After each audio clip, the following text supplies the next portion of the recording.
Good morning friends, स्वागत है आपका। और आज का टॉपिक है आधुनिक भारत का इतिहास, जिसमें हम लोग टोटल 20 से 21 प्रश्न करेंगे और इसको पार्ट वाइज बनाएंगे। तो चलिए देखते हैं कि टॉपिक क्या है। ये सभी परीक्षाओं के लिए इम्पोर्टेंट है, ज़रूर इसको देखिएगा एक बार। खासकर के लिए बीपीएससी टीचर वैकेंसी के लिए बहुत ही इम्पोर्टेंट है। सिख सेना कहलाती थी। सिख सेना कहलाती थी तो क्या कहलाती थी? तो देखिए, सिख सेना को क्या कहते थे? अकाली, सिंहदल, खालसा, गुरुद्वारा। सारे सवाल इसमें जो सवाल हैं, सारे सवाल पूछे गए सवाल हैं। एसएससी जीडी सब में पूछे गए सवाल है।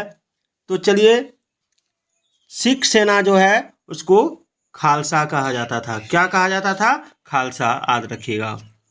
सिख गुरु हरिगोविंद ने सर्वप्रथम सिखों में सैनिक भावना पैदा की और सैनिक शिक्षा प्रारंभ की तथा स्वयं की रक्षा के लिए शस्त्र धारण करने को आज्ञा दी। इस तरह सिखों को लड़ाकू जाति के रूप में परिवर्तित करने का कार्य किया और सिखों के 10वें गुरु गोविंद सिंह ने इस परंपरा को आगे बढ़ाते हुए 1699 ईस्वी में खालसा पंथ की स्थापना की थी। याद रखिएगा। और गोविंद सिंह ने 80,000 की खालसा सेना तैयार की। भारत के लिए समुद्री मार्ग की खोज का श्रेय जाता है किसको जाता है? आपका ऑप्शन है फ्रांसीसियों, डच को, पुर्तगालियों को, अंग्रेजों को। तो देखिए, भारत के लिए समुद्री मार्ग की खोज का श्रेय पुर्तगालियों को जाता है। किसको जाता है? पुर्तगालियों को। 17 मई 1498 ईस्वी को कालीकट के प्रसिद्ध बंदरगाह पर कप्पगडाबू नामक स्थान पर वास्को डिगामा ने अपना बेड़ा उतारा और कालीकट के हिंदू राजा जमोरिन ने उसका हार्दिक स्वागत किया और उसे मसाले एवं जड़ी बूटियां इत्यादि ले जाने की आज्ञा प्रदान की। चलिए अगला सवाल देखते हैं। निम्न में से कौन सा भारत आने वाला पहला अंग्रेज जहाज है? आपका ऑप्शन है Elizabeth, Bengal, red dragon, Mayflower. तो देखिए, भारत आने वाला प्रथम अंग्रेज जहाज रेड ड्रैगन है। क्या है? Red dragon. याद रखिएगा। ये SSC CPO SI ASI intelligence officer परीक्षा 28/8/2011 में पूछा गया सवाल है। याद रखिएगा। चलिए अगला सवाल देखते हैं। केप ऑफ गुड होप के रास्ते भारत तक के समुद्री रास्ते की खोज किसने की थी? आपका ऑप्शन है Vasco da Gama, Amundsen, Christopher, John Cabot. तो इसका आंसर क्या हो जाएगा? ये एमटीएस में पूछा गया सवाल है। देखिए, इसका आंसर हो जाएगा आपका केप ऑफ गुड होप। 1498 ईस्वी को पुर्तगाली यात्री वास्को डी गामा समुद्री मार्ग से केप ऑफ गुड होप के रास्ते भारत के कालीकट बंदरगाह पर पहुंचा। याद रखिएगा।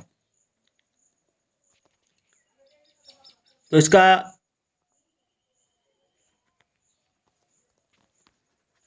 अगला सवाल है, इसके साथ भारत में ब्रिटिश को फ्रांसीसी चुनौती का अंत हुआ। किसके साथ? प्लासी का युद्ध, बक्सर का युद्ध, बांडीवास का युद्ध, श्रीरंगपट्टनम का युद्ध। क्या हो जाएगा इसमें आंसर? तो देखिए, इसमें हो जाएगा ऑप्शन 3, बांडीवास का युद्ध के साथ भारत में अंग्रेजों ने फ्रांसीसी चुनौती का अंत कर दिया, क्योंकि इसमें फ्रांसीसियों की भयंकर हार हुई थी।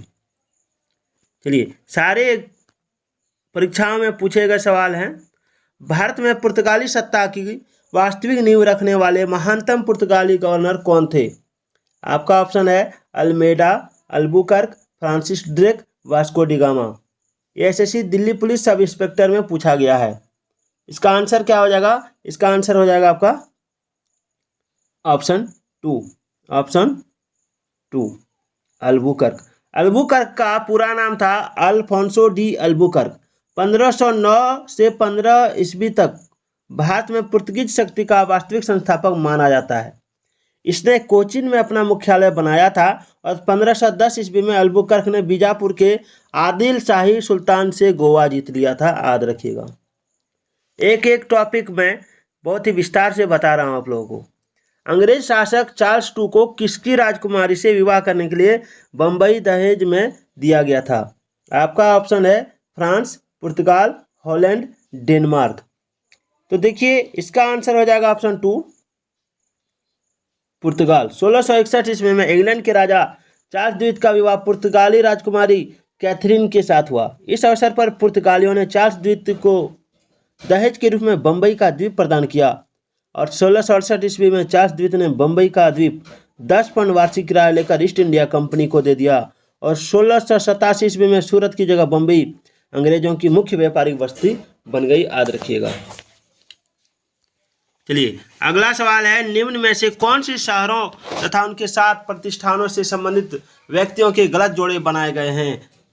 तो आपका ऑप्शन है पांडिचेरी से फ्रांसिस मार्टिन, अहमदाबाद से अहमद सावन, मद्रास से फ्रांसिस डे, कलकत्ता से रॉबर्ट क्लाइव।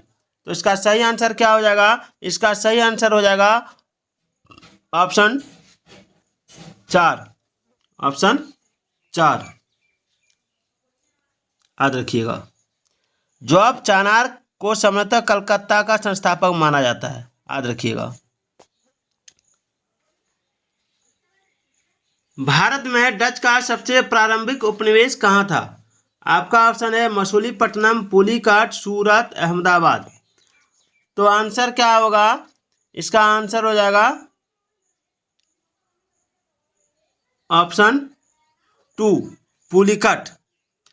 भारतीय उपमहाद्वीप पर डच उपस्थिति 1605 से 1825 तक रही और डच ईस्ट इंडिया कंपनी के व्यापारियों ने खुद को सबसे पहले कोरोमंडल तट पर स्थापित किया, जहां पुलिकट उनका प्रारंभिक उपनिवेश बना। याद रखिएगा। पुर्तगाली यात्री वास्को डी गामा का कालीकट आने पर भव्य स्वागत करने वाले भारतीय राजा का नाम बताइए। आपका ऑप्शन है असफ जाह, इस्माइल मुल्क, देवराय, जमोरिन, कृष्णदेवराय। तो इसका आंसर क्या होगा? तो इसका आंसर हो जाएगा ऑप्शन 3 जमोरिन। पुर्तगाली यात्रा वास्को डी गामा 17 मई 1498 को कालीकट समुद्र तट पर पहुंचा और कालीकट के शासक जमोरिन ने उसका गर्मजोशी से स्वागत किया था। याद रखिएगा। चलिए अगला सवाल देखते हैं। पौंडीचेरी का वह फ्रांसीसी राज्यपाल कौन था जिसने फ्रेंच कंपनी को एक शक्तिशाली कंपनी बनाने का प्रयास किया था? ऑप्शन है थॉमस आर्थर, कॉमट द लेली, गोडेह्यू, ला बुर्देनों, जोसेफ फ्रांसवा डुप्ले। ये एसएससी सीजीएल टायर 1 परीक्षा में पूछा गया सवाल है। तो देखिए इसका आंसर क्या होगा? इसका आंसर हो जाएगा option 4 Joseph François Dupleix. Pondicherry के प्रथम फ्रांसीसी गवर्नर जोसेफ फ्रैंकन्स डुप्ले ने फ्रेंच कंपनी को एक शक्तिशाली कंपनी बनाने का प्रयास किया था। याद रखिएगा। अगला सवाल देखते हैं। अगला सवाल है, जिस समय 1761 में पानीपत की तीसरी लड़ाई में अहमद शाह अब्दाली ने मराठों को हराया, उस समय दिल्ली का शासक कौन था? आपका ऑप्शन है आलमगीर 2, मोहम्मद शाह, जहांदार शाह, शाह आलम 2। देखिए सारे परीक्षाओं में पूछे गए सवाल हैं। इसका आंसर हो जाएगा ऑप्शन 4 शाह आलम 2। चलिए अगला सवाल देखते हैं। कौन से पुर्तगाली नेता ने ब्लू वाटर पॉलिसी शुरू की थी? आपका ऑप्शन है Francisco de Almeida, Alfonso de Albuquerque, Francis Caron, Francis Martin. तो इसका आंसर क्या हो जाएगा? तो इसका आंसर हो जाएगा आपका option 1 Francisco de Almora. Blue water की नीति को विकसित करने का श्रेय भारत में पुर्तगाली स्वामित्व के प्रथम viceroy Don Francisco de Almeida को दिया जाता है और इस नीति के अनुसार पुर्तगालियों को हिंद महासागर और अरब सागर में एकमात्र व्यापारिक शक्ति होना चाहिए।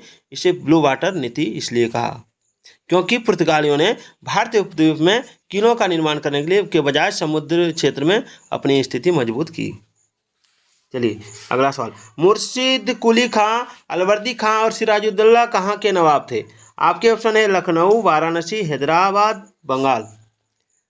तो देखिए ये सीजीएल में पूछा गया सवाल है। ये आंसर हो जाएगा ऑप्शन 4 बंगाल। याद रखिएगा। किस संधि के तहत ब्रिटिश कंपनी को मुगल शासक शाह आलम 2 से बंगाल, बिहार और उड़ीसा की दीवानी का अधिकार प्राप्त हुआ था? इस सभी परीक्षा में पूछा जाता है। याद रखिएगा। अवध की संधि, अलीनगर की संधि, कलकत्ता की संधि, इलाहाबाद की संधि।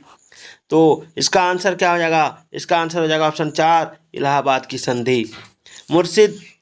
12 अगस्त 65 को इलाहाबाद की संधि पर हस्ताक्षर किए गए थे, जिसके द्वारा ईस्ट इंडिया कंपनी को मुगल सम्राट की ओर से पूर्वी प्रांतों बंगाल, बिहार, उड़ीसा से कर प्राप्त करने का दीवानी अधिकार मिला था। याद रखिएगा।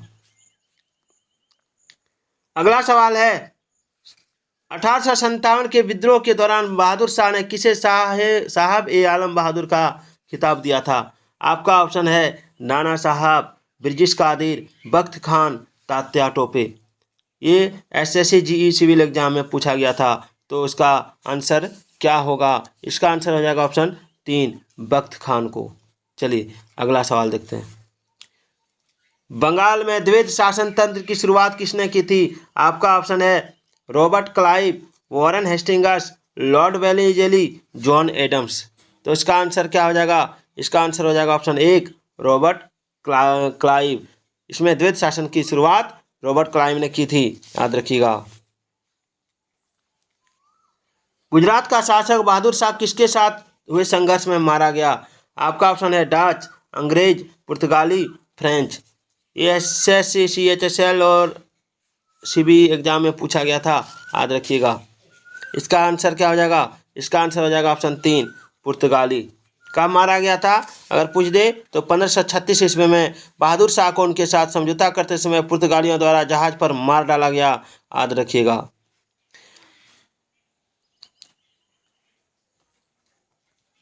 चलिए, सिराज उद्दौला ने किस शहर का नाम अलीनगर में परिवर्तित किया था? ये सवाल बनता है दोस्तों। सिराज उद्दौला ने किस शहर का नाम अलीनगर परिवर्तित किया था? आपका ऑप्शन है कलकत्ता, आगरा, फिरोजपुर, फतेहपुर। ये दिल्ली पुलिस एसआई और एसएससी सीएपीएफएस एसआई में पूछा गया सवाल है, याद रखिएगा। तो इसका आंसर क्या होगा? सिराजुद्दौला ने 1756 में ब्रिटिश शासन से फोर्ट विलियम जीतने के बाद कलकत्ता का नाम बदलकर अलीनगर कर दिया था, याद रखिएगा। तो इसमें क्या हो जाएगा? ऑप्शन 1, कलकत्ता। किसे मैसूर का शेर के नाम से भी जाना जाता है? आपका ऑप्शन है हैदर अली, टीपू सुल्तान, अदुराय वोडेयार, कृष्णदेव राय। क्या आंसर हो जाएगा इसका? इसका आंसर हो जाएगा ऑप्शन 2, टीपू सुल्तान। ये दिल्ली पुलिस व एसएससी सीएपीएफएस एसआई में पूछा गया सवाल है। टीपू सुल्तान का पिता कौन था? आपका ऑप्शन है मीर कासिम, मीर जाफर, हैदर अली, शाह आलम। तो इसका आंसर क्या हो जाएगा? इसका आंसर हो जाएगा ऑप्शन 3, हैदर अली, याद रखिएगा। हैदर अली का जन्म अजमेर राजस्थान में 1727 में हुआ था। उसके पिता फतेह मोहम्मद मैसूर सेना के एक साधारण सैनिक थे। हैदर अली मशहूर टीपू सुल्तान का पिता था, जिसे मैसूर के बाघ के या शेर के रूप में जाना जाता है। और पहला एंग्लो मैसूर युद्ध 1769 में हैदर अली ने जीता था, जिसमें उन्होंने अंग्रेजों से अपनी शर्तों पर शांति समझौता किया था। तो आज का ये वीडियो आपको कैसा लगा जरूर बताइएगा। तो फिर मिलते हैं अगले वीडियो में, तब तक के लिए जय हिंद, जय